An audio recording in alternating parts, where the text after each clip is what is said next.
जमशेदपुर की करते हैं, जहां टाटानगर रेलवे स्टेशन से 7 जनवरी से 9 जनवरी के बीच टाटानगर से खुलने वाली 14 लोकल ट्रेनों को रद्द किया गया है। ये जानकारी सामने आ रही है। दरअसल कोल्हान में जंगली हाथियों का झुंड, लगातार रेल की पटरियों के समीप हाथियों का झुंड के विचरण होने की तस्वीरें सामने आ रही हैं और इसको देखते हुए रेलवे की तरफ से हाथियों की सुरक्षा के लिए एक बड़ा कदम उठाया गया। संभावित दुर्घटनाओं से बचाव के लिए 14 लोकल ट्रेन जिनका परिचालन रद्द हुआ, वहीं कई सुपरफास्ट ट्रेनों को भी रोककर हाथियों को जाने दिया जा रहा है।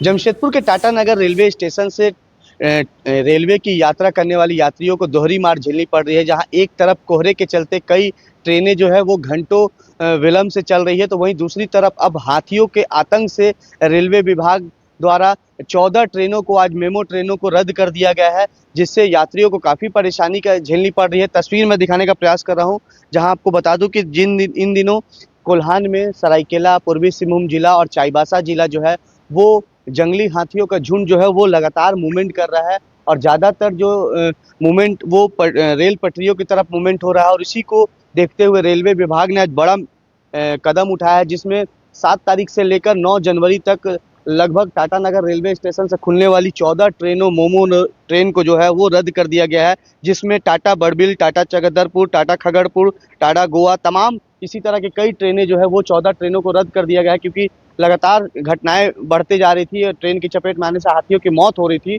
उसी को देखते हुए रेलवे विभाग ने जो है एक बड़ा कदम उठाया है। हालांकि 14 मोमो ट्रेन को रद्द कर दिया गया है, जिससे सबसे बड़ी समस्या जो है वो गाँव से आने वाले सब्जी विक्रेता हो, दुकानदार हो, उनको काफ़ी परेशानी झेलनी पड़ती है, क्योंकि वो गांव से सब्जियां हरी खरीद कर वो जमशेदपुर के टाटानगर रेलवे स्टेशन पहुंचते थे और वो ट्रेनों का उपयोग करते थे। मगर 14 मोमो ट्रेन रद्द होने से उनको काफ़ी परेशानी हो रही है। तो वहीं दूसरी तरफ आपको बता दूं कि जिस तरह कोल्हान में हाथियों का आतंक देखने को मिल रहा है, हाथी जो है वो इन तीनों जिलों में, पूर्वी सिंहभूम जिला, सरायकेला और चाईबासा जिला में जो हाथियों का तांडव दिख रहा है, उसके साथ साथ जो ट्रेन की चपेट में आने से हाथियों की मौत हो रही थी, उस पर कहीं ना कहीं लगाम लगाने के लिए हालांकि रेलवे विभाग ने एक बड़ा कदम उठाया है।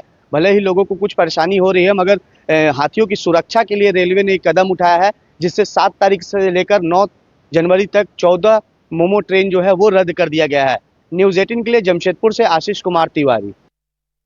और अगली खबर साहिबगंज से, जहां करीब 1250 करोड़ रुपए के अवैध पत्थर खनन घोटाले की सीबीआई ने जांच अब तेज कर दी है। 5 सदस्यीय सीबीआई टीम सबसे पहले जिला खनन कार्यालय पहुंची। खनन से जुड़े दस्तावेजों की जांच की गई है और इसके बाद टीम जिला खनन पदाधिकारी के साथ सकरी गली समदा घाट भी पहुंची, जहां जब्त जहाज की गहन जांच पड़ताल हो रही है। सीबीआई के आते ही प्रशासनिक और राजनीतिक गलियारों में अब हलचल भी तेज हो चुकी है, क्योंकि सीबीआई अब इस पूरे मामले की कार्रवाई करेगी। इस मामले को लेकर सीबीआई जांच की मांग उठाई गई थी। सीबीआई की टीम वहां पर पहुंची है और अब ऐसा माना जा रहा है कि सीबीआई इस पूरे केस को हैंडल करेगी।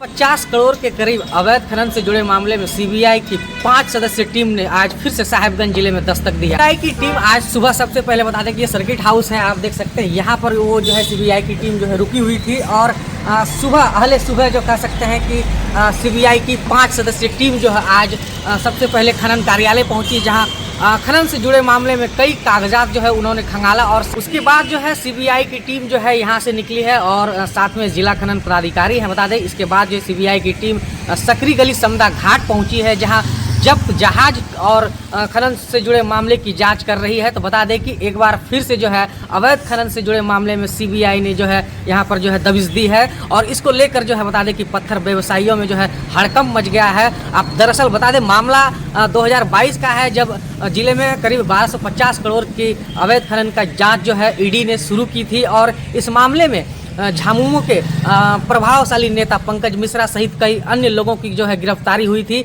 आपको बता दें कि ईडी ने इसके पहले भी कई एक साथ जो है 18 लोकेशन पर छापेमारी की थी। तो अब जो है सुप्रीम कोर्ट ने ये साफ कह दिया है कि जो अब इस मामले की जांच जो है सीबीआई करेगी और इसी को लेकर जो है सीबीआई की 5 सदस्यीय टीम जो है यहाँ सुबह पहुँची है और जो है अवैध खनन के मामले की जाँच जो है तेज कर दी है। पवन राय, न्यूज़ 18 साहिबगंज।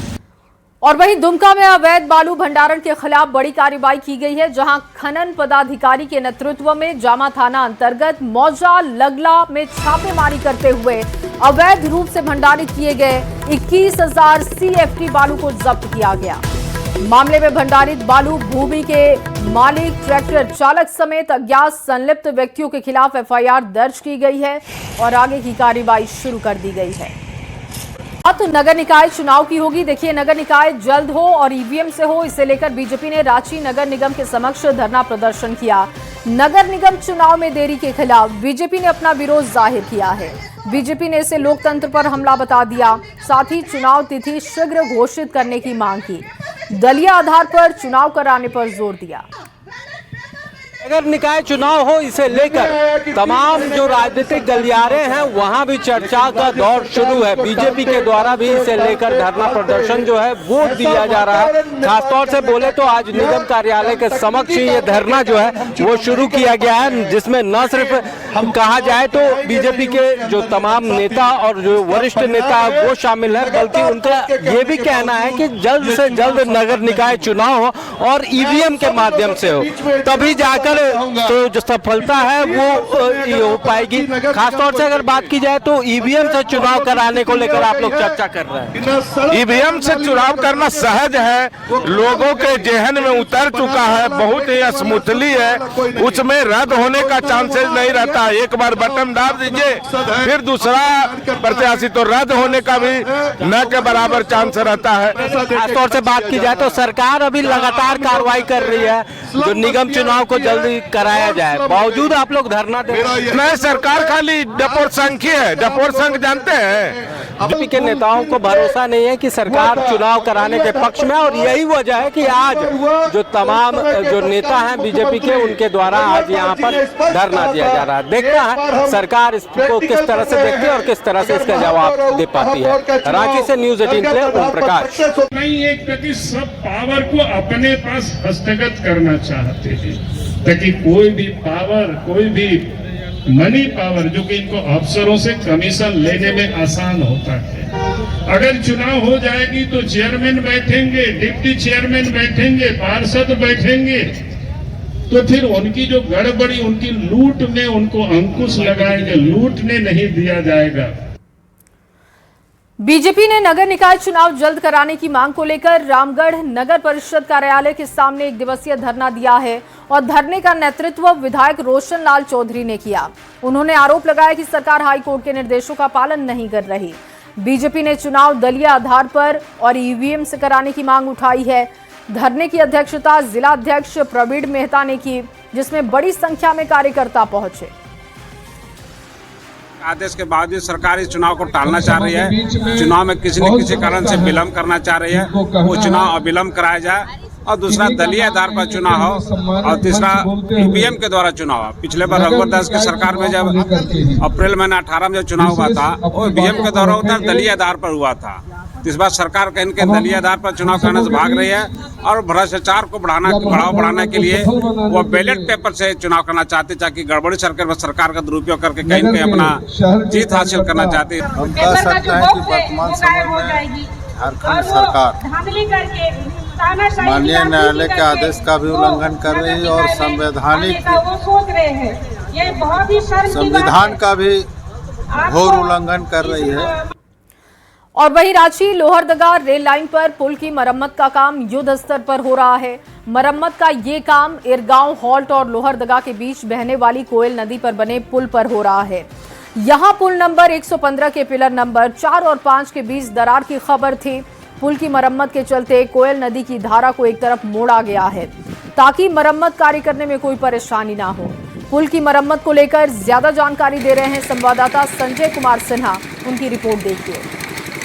से लोहरदगा के लिए ट्रेन सेवा को लाइफ लाइन माना जाता है। ऐसे में हम इस समय मौजूद हैं रांची से। जब आप लोहरदगा जाएंगे तो लोहरदगा से सिर्फ 3 किलोमीटर पहले आपको कोयल नदी बहती है, और कोयल नदी के पास से यहाँ पर देख सकते हैं कि रेलवे का पुल है।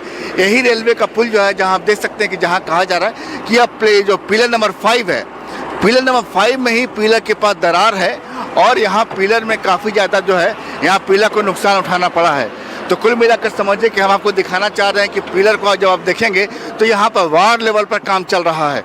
और सीधे हम आपको तस्वीर भी दिखलाएंगे कि देखिए किस तरीके से पिलर नंबर 5 जो है, जिसके बारे में कहा जा रहा है कि बालू उठाव की वजह से ये तमाम समस्या खड़ी हुई है, हम बिल्कुल आपको दिखाना चाहते हैं कि देखिए पिलर नंबर 5 है। ये पिलर नंबर 5 का जब करीब से आप देखेंगे तो देखिए ये आपको ये दरार आपको साफ नज़र आ रही होगी। ये दरार को देखिए आप, ये दरार आपको पिलर नंबर 5 बिल्कुल मैं आपको ग्राउंड रिपोर्ट न्यूज़ 18 पर दिखला रहा हूँ कि पिलर नंबर 5 को करीब से आप देखिए।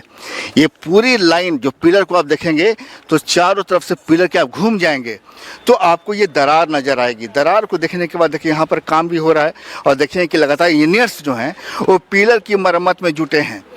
क्या नहीं, ये पिलर में इसमें मरम्मत का काम क्या हो रहा है बता सकते हैं? क्या मरम्मत का काम हो रहा है? ये हो रहा है इसलिए क्योंकि ताकि ये मजबूत बन सके।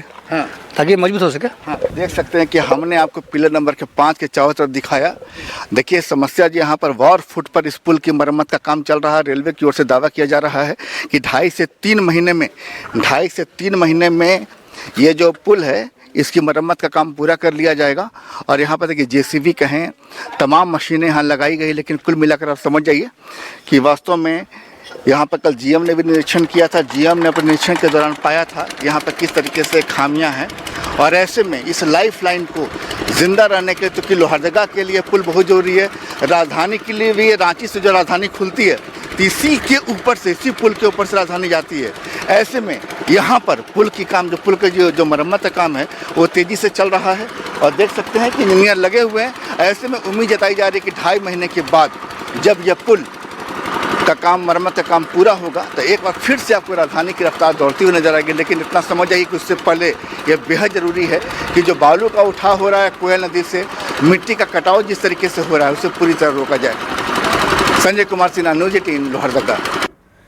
और वहीं रिम्स के लिए अधिग्रहण की गई जमीन पर बने निर्माण को तोड़ने का काम जारी है। दरअसल मंगलवार को रिम्स प्रबंधन ने डीआईजी ग्राउंड के पास खजूरिया टोली जाने वाले रास्ते को बंद कर दिया। खजूरिया तालाब से आगे पूरा मोहल्ला बसा है। मोहल्ले में करीब 50 घर हैं। इन घरों में रहने वाले लोगों को आने जाने के लिए अब तकलीफ का सामना करना पड़ रहा है। दरअसल रास्ते को बंद किया जा चुका है। खजूरिया टोली जाने वाले रास्ते में ही बाउंड्री करने के लिए गड्ढा भी कर दिया गया और मौके पर मौजूद लोगों ने अतिक्रमण किए गए घरों को हटाना ठीक बताया है। लेकिन उनका कहना यह है कि रास्ते बंद होने की वजह से अब उनको लंबा रास्ता तय करना पड़ेगा और इसके लिए रिम्स के लिए अधिग्रहण की गई जमीन को लेकर अतिक्रमण हटाए जा रहे हैं और रिम्स के पीछे 50 घरों का एक टोला है खजूरिया टोली, उसका रास्ता भी ब्लॉक कर दिया गया है, बंद कर दिया गया है। और जिस तरह से लगातार रिम्स अधिग्रहण की गई जमीन पर बने निर्माण को तोड़ने का काम जारी है, वहीं मंगलवार को भी रिम्स प्रबंधन ने डीआईजी ग्राउंड के पास खजूरिया टोली जाने का रास्ता बंद कर दिया गया है। खजूरिया तालाब से आगे पूरा मोहल्ला बसा हुआ है। मोहल्ले में करीब 50 घर हैं। इन घरों में रहने वाले लोगों को आना जाना बंद हो गया है। खजूरिया टोली जाने वाले रास्ते में बाउंड्री कराने के लिए गड्ढा भी कर दिया गया है। मोहल्ले के मुहाने पर मसना स्थल है, उसके किनारे भी घेराबंदी की गई है। अब लोगों को ये सवाल उत्पन्न हो रहा है कि पूरे मोहल्ले का पानी का जो बहाव होगा वह कहाँ जाएगा। लोग सवाल उत्पन्न कर रहे हैं रिम्स प्रबंधन पर, आखिर करे तो करे क्या। चूंकि अतिक्रमण किए गए मकानों को तोड़ा गया है, लेकिन यहाँ के जो स्थानीय लोग हैं, जो 50-60 घर यहाँ पर जो लोग रहते हैं, उस घरों का पानी का बहाव कहाँ पर होगा, क्योंकि जब यहाँ पर बाउंड्री वाल होगा तो लोगों को जरूर दिक्कत होगी। रांची से निरंजन।